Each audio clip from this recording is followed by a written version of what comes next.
सृजन और विनाश का चक्र अनंत है और इस तूफान के केंद्र में देवता मौन में देख रहे थे।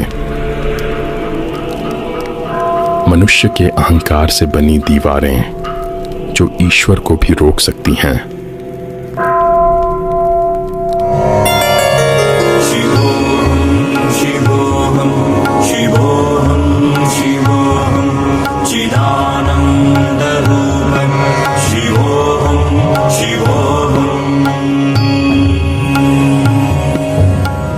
क्या तुम सबने सुना? मेरी बेटी ने एक अघोरी को अपना पति चुना है, जो शमशान में रहता है, जो भस्म से लिपटा रहता है। वो हमारे जैसा देवता कैसे हो सकता है? पिताजी, आप शिव के बारे में ऐसी बात कैसे कर सकते हैं? क्या तुझे सच में लगता है कि शिव इस सभा के योग्य है?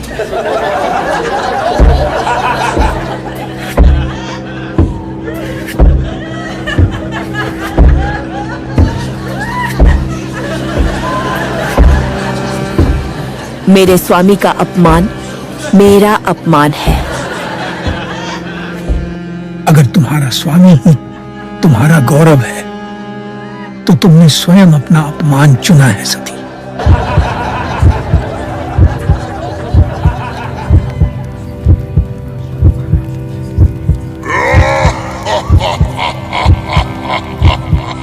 सती दक्ष की कन्या परंतु शिव की अर्धांगिनी। एक ओर पिता का अभिमान था, दूसरी ओर पति का अपमान, और इन दोनों के बीच खड़ी थी वो प्रेम की पराकाष्ठा। उस सभा में जहां उसे बुलाया नहीं गया था, वहां वो अपने स्वामी का सम्मान मांगने आई थी, पर जो उसे मिला वो था तिरस्कार, तुच्छता और मौन अपमान। पर सती कमजोर नहीं थी, वो अग्नि की ओर चल दी। हृदय में भय नहीं, भक्ति थी। आज उसका शरीर भस्म होगा, पर उसका प्रेम अमर बन जाएगा। वो चली नहीं, वो विलीन हुई उस प्रेम में जो मृत्यु से परे है, जो काल से भी परे है। जब अग्नि की लपटों ने सती के तन को छुआ, सभा में मौन छा गया। कोई कुछ कह नहीं सका, क्योंकि जो हो रहा था वो मात्र एक नारी का अंत नहीं था, वो ब्रह्मांड के संतुलन का टूटना था। दक्ष, जो अभी तक अपने अभिमान में डूबा था, अब उसकी आंखों में पहली बार भय की परछाई थी।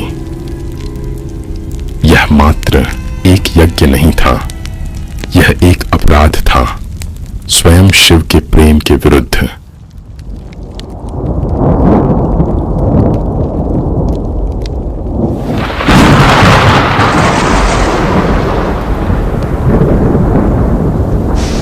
सती का अंत शिव के मौन को तोड़ेगा, और जब शिव मौन तोड़ते हैं तब प्रकृति कांपती है, समय थम जाता है और संहार आरंभ होता है।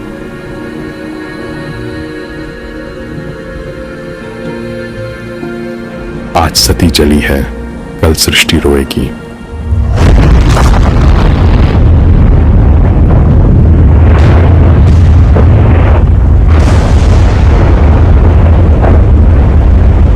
कैलाश अब मौन नहीं था, वहां की हवाओं में रोष था, शून्य में कंपन था। शिव, जो सदा समाधि में लीन रहते थे, अब उनकी आंखें खुली थीं, पर उनमें शांति नहीं, शोक नहीं, बस अग्नि थी। सती का देह भस्म हुआ था, पर शिव का धैर्य अब भस्म होने को था। वो प्रेमी अब रक्षक नहीं रहा, अब वो संहारक है। वो केवल सती का पति नहीं, वो काल का देवता है, और जब काल जागता है तब ब्रह्मांड भी थर्राता है। हर ग्रह, हर तारा, हर लोक कांप उठा, क्योंकि शिव अब तांडव की ओर बढ़ रहे हैं, और जब तांडव होता है तब समय भी रोने लगता है। देवता, इंद्र, वरुण, अग्नि, ब्रह्मा, सबने अपनी दृष्टि झुका ली,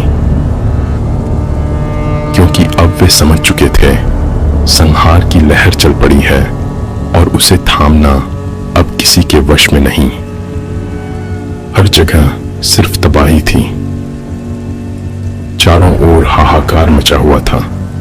अग्नि की लपटें सब कुछ निगल रही थीं। महल, वन, नगर, कोई भी अछूता नहीं था। जो दृश्य कभी जीवन से भरे थे अब राख बन रहे थे। हर स्वर मौन में बदल चुका था, सिवाय अग्नि की गर्जना के। शिव के नेत्रों से निकली ज्वाला से जन्म लिया एक रूप वीरभद्र। न क्रोध मात्र, न ही सैनिक, वह स्वयं रौद्र था, न्याय का ज्वलंत रूप। सभा कांप उठी, देवता थर्रा उठे, क्योंकि अब वाणी नहीं, शस्त्र बोलेगा।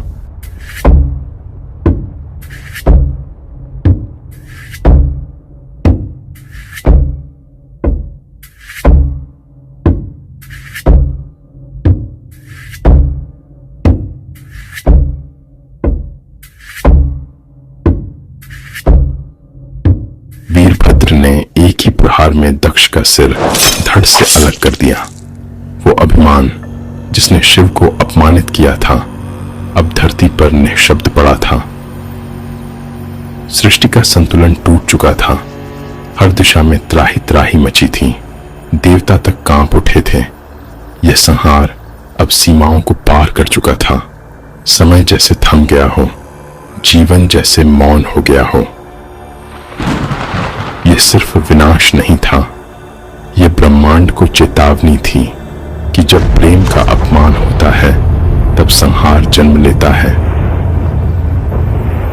देवताओं ने शिव के चरणों में पहुंचकर विनती की, हे महादेव, इस विनाश को अब विराम दो, अन्यथा सृष्टि सदा के लिए समाप्त हो जाएगी।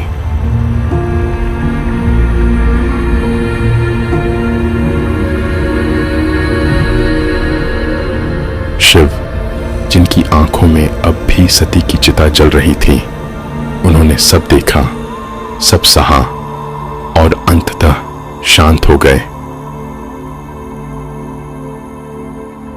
विनाश के बीच उन्होंने करुणा का मार्ग चुना, दक्ष को जीवन दान दिया और सृष्टि को फिर से चलने दिया।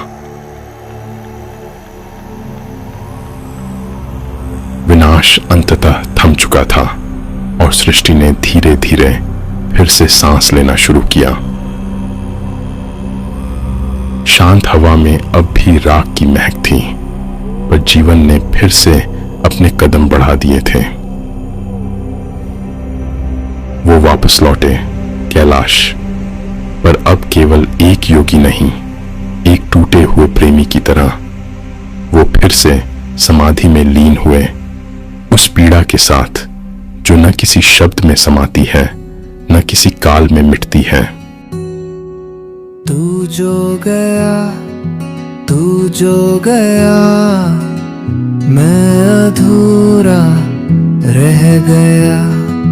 तेरे बिना, तेरे बिना मैं मुझे में खो गया। तू जो गया, तू जो गया, सांसें मेरी ले गया। तू जो गया, तू जो गया, सांसें मेरी ले गया। तेरे बिना सब अग्नि में द्रवा। तेरे बिना सब शून्य हुआ। तेरे बिना सब मिट गया। तू ना रहा तो कुछ भी। और यहीं से चलता रहा वह चक्र, सृजन और संहार का, प्रेम, और पीड़ा का, शिव की मौन दृष्टि में समाहित ब्रह्मांड की अनंत कथा। क्योंकि शिव केवल देव नहीं, वह स्वयं ब्रह्मांड का मौन हृदय है, और उस हृदय में प्रेम है, पीड़ा है, और वो शांति भी जो विनाश के बाद जन्म लेती है।